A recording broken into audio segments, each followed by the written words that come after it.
Hello and welcome to the Illicit Feminine Podcast. I'm your host, Elizabeth Marth, and today we are talking about sexuality versus sensuality. So today's episode is for the woman who feels disconnected from her sexuality, who may feel shame, who may feel that her sexuality isn't hers to have autonomy over. There may have been avoidance, there may have been some religious trauma, some social trauma, some family trauma, some sexual abuse. Wherever you are in your journey with your own sexuality, you are welcome here. First of all, anything and everything goes. So I want to start because there is a deep importance in understanding the difference between our sensuality and our sexuality. And it really is the key to reclaiming our body because both are equally important, but they are very, very different. I work with many women that feel very disconnected to their sexuality or have come to feel that through some part of their journey and desire to reclaim it.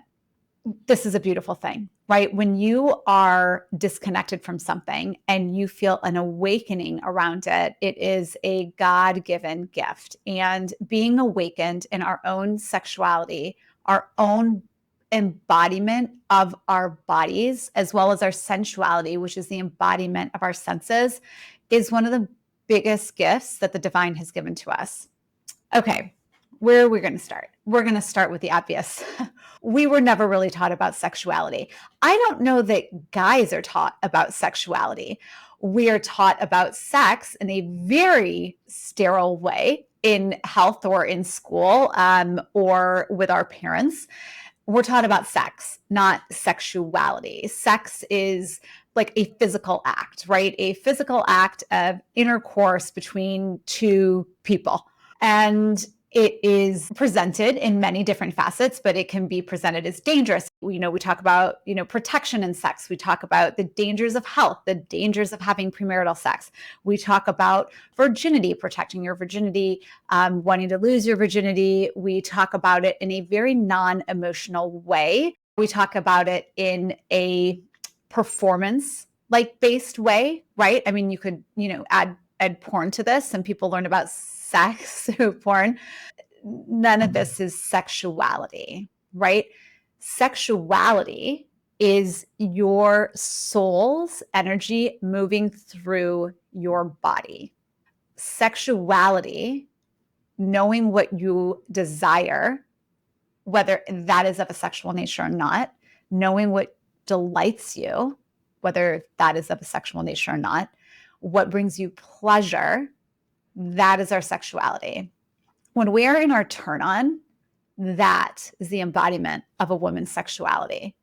We miss the point so much. And when I say we, like I lived so much of my life without understanding the importance of my own sexuality.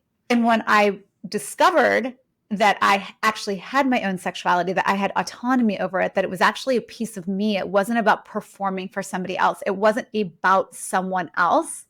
I was actually able to look at the shame that I had around it. I was actually able to look at the way I had showed up in my sexual relationships, my current one, as well as my previous ones. When we actually look to owning our own sexuality and like what sexuality means to us, it really does open a portal to the sacredness of intimacy, beginning with ourselves.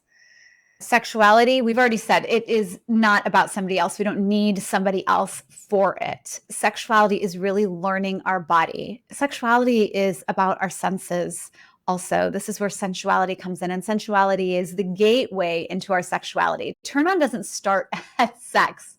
This is such a misconceived notion amongst all ages. Like I'm doing this Tantra sex program, and there's this part where it's like it takes 2 hours. Okay, that's 120 minutes, 2 hours for all of the woman's organs, like her vulva, everything like with inside, all of her lubrication, all of everything that goes on for the maximum pleasure of all of these places to get to a state of arousal is like an ideal time of 2 hours.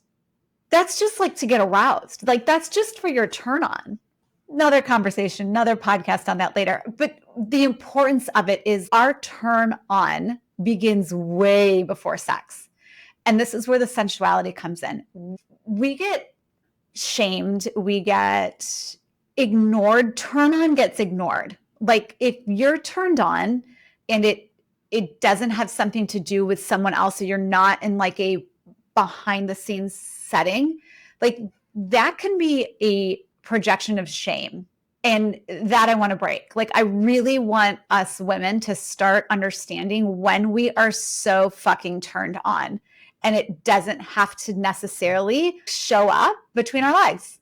It can be so turned on by what are we seeing? Like a sunset or the moon. God, how sexy is the moon? It's so sexy. The moon on water, huge turn on for me. I have a coach and we do this beautiful sensual touch practice. And all you do is like you're listening to music that would absolutely turn you on. And like you just start touching your face. It is one of the biggest turn-ons, like to touch behind your ears and down your neck. And you get to do this with yourself.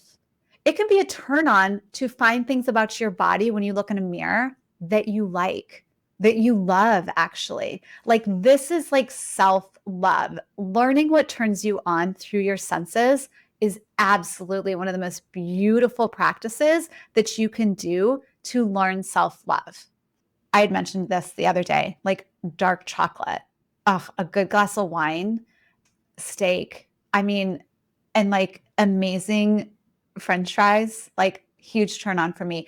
Conversation that goes really deep and like stimulates me intellectually and makes me think, huge turn on.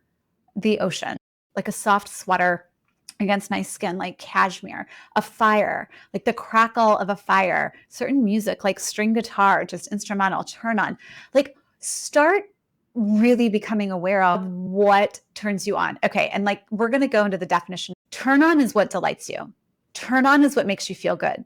Turn on is what makes your body feel alive. Like you feel yourself feeling something. That is turn on. That is where turn on begins. It can go into the sexual piece later, but it begins just paying attention to your senses and being present. Being present is one of the biggest pieces of allowing your turn on to come into your awareness. Just being present, noticing what's around you. Notice your breath. Notice yourself breathing. What do you see? Notice the ground beneath your feet. Like practicing presence. Huge piece of turn on, huge piece of becoming aware of your senses. I could go on for hours about this. I love it. More with our sensuality. Our sensuality is also about our capacity to feel and contain pleasure. For a really long time, I could only contain or feel joy for so long. It still creeps up with me. Like I will go to my old patterns from trauma of looking at everything of what's wrong and like needing to make sure that I know how to fix it. It's like a trauma response. It's from childhood. When we are always on such high alert, like fight or flight, freeze, fawn, of what is wrong, like our nervous system is so tightly wound, like we aren't present. Our senses are on high alert of what's dangerous, not what's pleasurable or enjoyable. And when we recognize that this is not a state that we are supposed to perpetually live in, this is like a response to an actually dangerous situation. It's not a response to life in general or an every day to live or wake up. Then we can start doing the healing work of the trauma that happened and that we're storing in our bodies and that comes into this, fight, flight, freeze, or fawn trauma response and sends our nervous system kind of haywire beyond the healthy place that our nervous systems are supposed to go haywire. It's sometimes like we want to make sure they're working, but like beyond, it's like this constant state of living. It doesn't allow for us to really step into our sensuality, and it definitely doesn't necessarily allow us to step into our sexuality. So when we are able to understand that we can create safety for ourselves with our sensuality and our sexuality, that's when we can soften our nervous system. We can begin to feel our breath. We can begin to lean into our senses. We can begin to feel that we are safe, that delight, pleasure, turn on is safe. And this can take a minute. Like, this isn't, it's one thing for me to be talking about these things of we need to be able to get into our turn on. When you have experienced trauma of any kind, this is going to be a practice. Okay. And these are different things that I have done for myself, that I work with my clients, but there are practices. And really, one of them is just connecting with your breath. One of them is the simpleness of like the box breathing, like you breathe in for 4, you hold for 4, you breathe out for 4, and you hold for 4, can like bring you down when you're feeling in a trauma response. Okay. We've talked about your turn on doesn't start in the bedroom. It doesn't start with sex. So it doesn't start with another person either. I think we've already established like what turn on is. The key is when we begin to really understand our own bodies, our own turn on, we then begin to understand what we like, and then we're able to bring that to our sexual relationship or relationships. This is a key piece of having a happy sex life. Like, this is a key piece. Your sexuality isn't about performing with somebody else. Your sexuality is about knowing yourself inside and out, and then being able to have the tools to communicate that to another person. So the piece of this that kind of ties it all together is that our sensual self, our one that the part of us that is able to connect to our senses, is able to connect to our turn on, is able to connect to our desires and our pleasure, is a part of ourselves that is going to be the healer for our trauma. This can be a back and forth game for a little while. When I started beginning my healing journey, getting to know my own body felt extremely shameful. I felt guilt. I felt like I was bad. I felt like I shouldn't be doing this. I felt like it was more acceptable for somebody else to know my body rather than for me to know my body. There felt like there was an energy of dirtiness around it, that I shouldn't be learning about my body. I shouldn't be, even like just like something as simple as like touching your arm and feeling pleasure for it. I had a real fucked up relationship with pleasure. And when we start to understand that we can heal just from allowing ourselves to go into touch, to go into taste. And I guess I want to make this distinction. It can be easier, and this is where it may need to start with like sound or like vision, seeing, scent, and taste, to get into your sensuality, to really be able to appreciate beauty, to appreciate these different things. Touch can go to a whole different level, especially if there's trauma, abuse, really of any kind. Touch can feel really not okay. I remember I would like my automatic response to touch in certain situations would be like to just tense up, and then like it would be really uncomfortable and cause just that like freeze or wanting to like flee sensation in my body. And when I really began leaning into my hunger, my desire, my capacity to grow my curiosity around what felt really good to my body, this began to shift.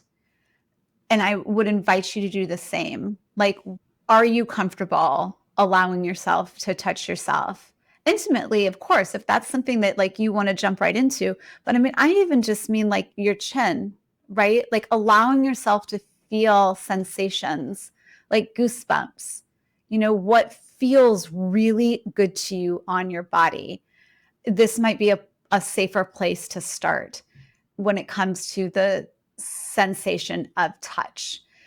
This can be a bigger piece for both women and men, but obviously in this particular conversation that I'm having with primarily women, I'm talking about women.